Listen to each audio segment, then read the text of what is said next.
Sir Modi, Jagan support కూడా తీసుకుంటున్నారు. జగన్ ఎన్‌డీఏలో కలవబోతున్నారు అని జెప్పేసి ఒక వార్తొస్తుంది.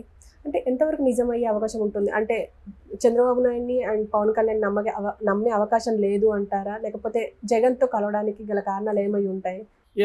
ఇది మోస్ట్‌లీ రిలయబుల్‌గానే అనిపిస్తుంది నాకు. దీంట్లో పాజిబుల్ అయితే ఉంది. ఎందుకంటే ఆల్రెడీ ఎన్‌డీఏ కూటమిలో లుకలుకలనేవి మొదలైనాయి. మనకి అజిత్ పవార్ క్యాంప్‌లో మంత్రి పదవి ఇచ్చినా వాళ్ళు రిజెక్ట్ చేశారు. ఎందుకంటే మేము గతంలో క్యాబినెట్ ర్యాంక్‌లో మేము తీసుకుని పనిచేసాం. ఇప్పుడు సహాయ మంత్రి మాకు వద్దు అని రిజెక్ట్ చేశారు. ఆల్రెడీ కొన్ని పార్టీల్లో ఇబ్బంది ఉంది. ఆల్రెడీ జేడీయూలో కూడా విమర్శలు ఉన్నాయి. ఆల్రెడీ జేడీయూ తరపున త్యాగి అని ఆయన ఓపెన్గానే కొన్ని డిమాండ్స్ మోడీ ముందు పెడుతున్నాడు. సిఏఏ కానీ, తర్వాత ముస్లిం రిజర్వేషన్లు రద్దు, ఇట్లాంటివి మేము ఒప్పుకోమని ఆల్రెడీ చెప్తున్నాడు. అట్లాగే అగ్నివీర పథకాన్ని రద్దు చేయమని కూడా త్యాగి అంటున్నాడు.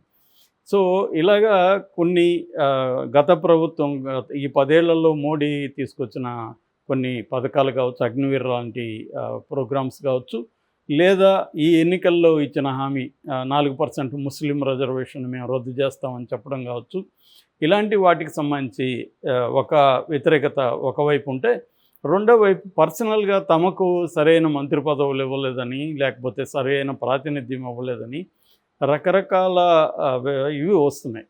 అది ఒకవైపు మోడీని ఇబ్బంది పెడుతుంది. రెండో వైపు చంద్రబాబు, నితీష్ కుమారు ఇద్దరు కూడా దేశముదురులే, ఇద్దరు కూడా యూటర్న్ బాబులే. చంద్రబాబు యూటర్న్ అనేకసార్లు తీసుకున్నాడు. నితీష్ కుమార్ అయితే చంద్రబాబు వాళ్ళ తాత ఆ విషయంలో ఆయన మొన్న కూడా ఎవరో వైరల్ చేశారు. నేను చావనన్నా తెస్తాను కానీ బీజేపీలో చేరనని 2 ఏళ్ల ముందు చెప్పాడు. మరి ఇప్పుడు చావడానికి నేను ఇప్పుడు చావను కానీ బీజేపీలో చేరతాను అన్నట్టుగా బీజేపీలో చేరిపోయాడు మొన్ననే. అంతకుముందే కాంగ్రెస్ ఇండియా కూటమిలో ఉన్నాడు. సో ఇప్పుడు మళ్ళీ ఇండియా కూటమిలోకి వెళ్ళడానికి కూడా ఆయన గ్యారంటీ లేదు. రేపు పొద్దున ఇక్కడ ఏమన్నా కుదరదు అనుకున్నప్పుడు ఇండియా కూటమిలోకి వెళ్ళొచ్చు. అంటే ఇప్పుడు కొన్ని రాష్ట్రాల్లో ఎన్నికలు ఉన్నాయి. మహారాష్ట్ర కావచ్చు, తర్వాత హర్యానా కావచ్చు, ఢిల్లీ కావచ్చు, జార్ఖండ్ కావచ్చు, ఇలాగా కొన్ని రాష్ట్రాల్లో ఎన్నికలు ఉన్నాయి. ఆ ఎన్నికల్లో కానీ మోడీ పెర్ఫార్మెన్స్, బీజేపీ పెర్ఫార్మెన్స్ కానీ డౌన్ అయితే ఖచ్చితంగా ఈ లోకలకలు అనేవి పెరుగుతాయి. ఎందుకంటే ఇప్పటివరకు ఏంది, మోడీ మాటల్లో కొంత చేంజ్ కనిపిస్తుంది. ఉయ్ అంటున్నాడు, మేమంటున్నాడు, మనం అంటున్నాడు, ఎన్డీఏ అంటున్నాడు, ఆర్గానిక్ అలియన్స్ అంటున్నాడు, ఈ భాష మాట్లాడుతున్నాడు, హగ్గులు చేసుకుంటున్నాడు. ఈరోజు కూడా చంద్రబాబుని చాలాసేపు హగ్ చేసుకున్నాడు. అంత కన్నీళ్ళు పెట్టుకుంటున్నారు ఎమోషనల్గా. ఇవన్నీ బాగానే ఉంది డ్రామాలు.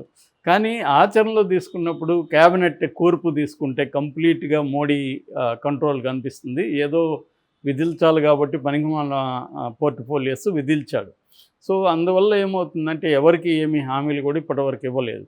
సో ఇది ఒక ప్రాబ్లం ఉంది మోడీకి.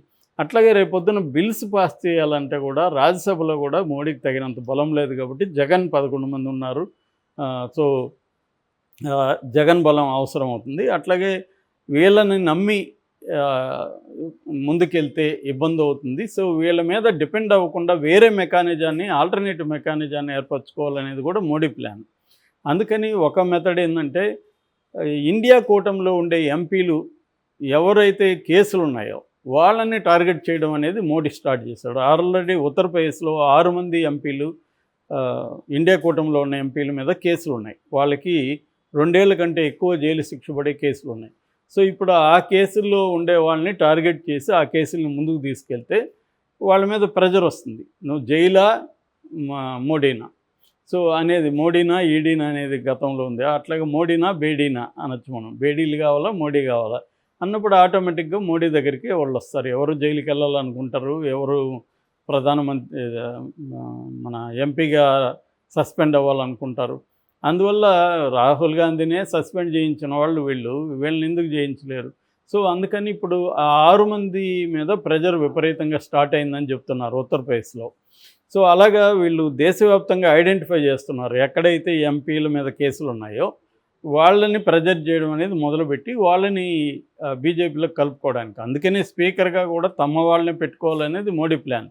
ఎందుకంటే వేరే వాళ్ళు స్పీకర్గా ఉంటే ఇది జరగదు. ఎందుకంటే ఫిరాయింపుల చట్టం కింద స్పీకర్కి విశేష అధికారాలు ఉంటాయి కాబట్టి ఈ ఫిరాయింపుదారులు చెల్లదన్నారనుకో రేపు పొద్దున ప్రాబ్లం అవుతుంది. అందుకని ఇప్పుడు మోడీ స్ట్రాటజీ ఏంటంటే ఒకటి బెదిరించి పాత పద్ధతి ఎన్రోల్ చేసింది, బెదిరించి ఎంపీలని తమ పార్టీలోకి చేర్చుకోవడం, బీజేపీలోకి చేర్చుకోవడం. దానివల్ల బీజేపీ స్ట్రెంగ్త్ పెరిగితే వీళ్ళు డిపెండ్ అవ్వాల్సిన అవసరం లేదు చంద్రబాబు మీద, నితీష్ మీద, ఇలాంటి వాళ్ళ మీద.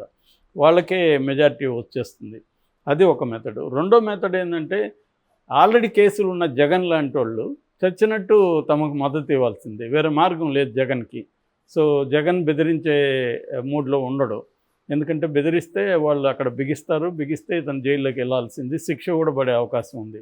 కాబట్టి జగన్ లాంటి వాళ్ళు అడిగితే చాలరా బాబు నువ్వు అన్నట్టుగా ఉంటారు. అలాంటి వాళ్ళని కూడా వీళ్ళు ఆల్రెడీ కేసులు పెట్టుకుని కూర్చొని ఉన్నారు. గతంలో కూడా ఈ 10 ఏళ్లలో ప్రతిపక్షాల మీద కేసులు పెట్టడం అనేది ఒక పెద్ద పనిగా పెట్టుకున్నారు వీళ్ళు. ఎక్కడ వాళ్ళని ధిక్కరించిన వాళ్ళంతా మనకు తెలుసు. కేజ్రీవాల్, హేమంత్ సోరెన్ లాంటి ముఖ్యమంత్రులే జైల్లో ఉన్నప్పుడు ఇంకా సాధారణమైన ఎంపీల పరిస్థితి ఏముంటుంది? సో అందువల్ల ఖచ్చితంగా జగన్కి మోడీ సపోర్ట్ ఉంటుంది, జగన్ వైపు నుంచి కూడా మోడీకి సపోర్ట్ ఉంటుంది. ఎందుకంటే మోడీకి జగన్ కావాలి, జగన్కి మోడీ కావాలి. సో జగన్కి 2 ప్రాబ్లమ్స్ ఇప్పుడు, కింద పైన అంటారు అలాగా. అంటే ఇక్కడేమో చంద్రబాబు రెడీగా కేసులు దూకుడుగా వెళ్తున్నాడు. ఆల్రెడీ ప్రమాణ స్వీకారం చేయకముందే వలలు ముసురుకుంటున్నాయి జగన్కి. ఆల్రెడీ మద్యం కుంభకోణం కేసు తీశారు. తర్వాత ఇప్పుడు ఇంకా రకరకాల విద్యా దీవెన అన్నీ జగన్ పెట్టిన పథకాలన్నింటిలో కుంభకోణాలు తీస్తారు, తీసి కేసులు పెట్టేస్తారు. విద్యా దీవెన, లేకపోతే అమ్మఒడి, ఇసుక, ఎంత నాకు తెలిసి ఒక 20-30 కేసులన్నా జగన్ మీద ఫ్రెష్గా పెడతారు కొత్తవి. సో దాంట్లో జగన్ని అరెస్ట్ చేస్తే అతను ఒక కేసు లోపల ఉంటే మళ్ళీ పీటీ వారెంట్ వచ్చేస్తుంది, ఇంకొక దాంట్లో బెయిల్ రాగానే దీంట్లో అరెస్ట్ అవుతాడు. ఇలా జగన్ని కంప్లీట్గా జైళ్ళల్లో ఉంచితే జగన్ ఫ్యామిలీ సపోర్ట్ ఇంతకుముందు ఉండేది, ఇప్పుడు లేదు. షర్మిల లేదు కాబట్టి విజయమ్మ మహా అంటే వచ్చి ప్రేయర్ చేసేసిపోతుంది, కానీ ఆమె ఏమీ పార్టీ తరపున నిలబడి పనిచేసే పరిస్థితి లేదు. భారతిరెడ్డి వ్యాపారాలు చూసుకోవాలి, రేపు పొద్దున భారతిరెడ్డిని కూడా జైల్లో పెట్టే అవకాశాలు ఉన్నాయి. కాబట్టి జగన్ తరపున ఇంకెవరు బయట నిలబడి ఫైట్ చేసే పరిస్థితి ఉండదు. కాబట్టి పార్టీని భూస్థాపితం చేయాలని చంద్రబాబు చూస్తాడు. దీని నుంచి కాపాడుకోవాల్సిన అగత్యం జగన్కు ఉంటుంది. అందుకని జగన్కి ఉండే ఏకైక ఆపద్బాంధవుడు మోడీనే. మోడీకి కూడా అవసరం ఈ 4 ఇట్లాంటి 4, 2, 1 ఇవన్నీ ఏరుకుంటేనే కదా తనకి ఇప్పుడు మనం యూట్యూబ్లో చిల్లర ఏరుకొని ఎలాగా సంతోషిస్తాము, అలాగే ఆయన కూడా అక్కడక్కడ ఏరుకొని ఎంపీల్ని పెట్టుకుంటే రేపొద్దున చంద్రబాబు, నితీష్ కుమార్ని కంట్రోల్ చేసుకోవచ్చు. సో ఇది చంద్రబాబు, నితీష్ కుమార్కి కూడా ఆల్రెడీ తెలుసు కాబట్టి వీళ్ళు కూడా పెద్దగా డిమాండ్ చేయట్లే ఏదైనా. ఈరోజు కూడా వచ్చాడు కానీ మోడీ ఏమీ ఒక మాట కూడా మాట్లాడాల, అన్నీ కూడా హగ్గులు, చేతులు ఊపడాలు, ఈ ఎమోషనల్ డ్రామా క్రియేట్ చేసేసి వెళ్ళాడు. దాని మీద వీళ్ళు కన్నీళ్ళు పెట్టుకుంటూ రాస్తున్నారు, వీళ్ళు విలేకరులు కన్నీళ్ళు పెట్టుకుంటున్నారు. సో పెద్దవి రాస్తున్నారు. ఎక్కడ చూసినా వార్తలు చూస్తే అవే ఉన్నాయి. మొత్తం ఆయన కాళ్ళ మీద పడ్డాడు, ఈయన హగ్ చేసుకున్నాడు, ఈయన ఇద్దరు అన్నదమ్ములు చేతుల పైకి లేపాడు, ఇవే ఉన్నాయి తప్ప ఈ రాష్ట్రానికి ఏం చేశారు వీళ్ళందరూ కలిసి, ఇప్పటికి ఏం హామీలు తీసుకురాగలిగారు, సో మోడీ ఏం హామీలు ఇస్తున్నాడు, ఈ చర్చ ఎక్కడా లేదు. సో ఇది ఉంది కాబట్టి అట్మాస్ఫియరు వీళ్ళు కూడా తోకాడిచ్చే పరిస్థితి లేదు. అయినా కూడా రేపొద్దున ఆడిస్తారేమో, ఆల్రెడీ మెల్లమెల్లగా వాయిసెస్ రైజ్ అవుతున్నాయి. రేపొద్దున మనకి ఈ రాష్ట్రాల్లో కానీ సరైన రిజల్ట్ రాకపోతే, ఎందుకంటే ఆల్రెడీ ఈ రాష్ట్రాల్లో యాంటీ మోడీనే ఉంది సిచ్యువేషన్ అయితే ప్రజెంట్. ఢిల్లీలో కావచ్చు, మహారాష్ట్రలో ఆల్రెడీ ఘోరమైన ఇదే ఉంది. ఇలాంటి పరిస్థితి ఉన్నప్పుడు రేపొద్దున ఆ రాష్ట్రాల్లో బెటర్ పెర్ఫార్మెన్స్ కానీ ఇవ్వలేకపోతే వీళ్ళందరూ మళ్ళీ ఎటంటే అటు జంప్ అవుతారు. అజిత్ పవార్ వెళ్ళి శరద్ పవార్ సారీ బాబాయ్ అనేసి అటు వెళ్ళిపోతాడు.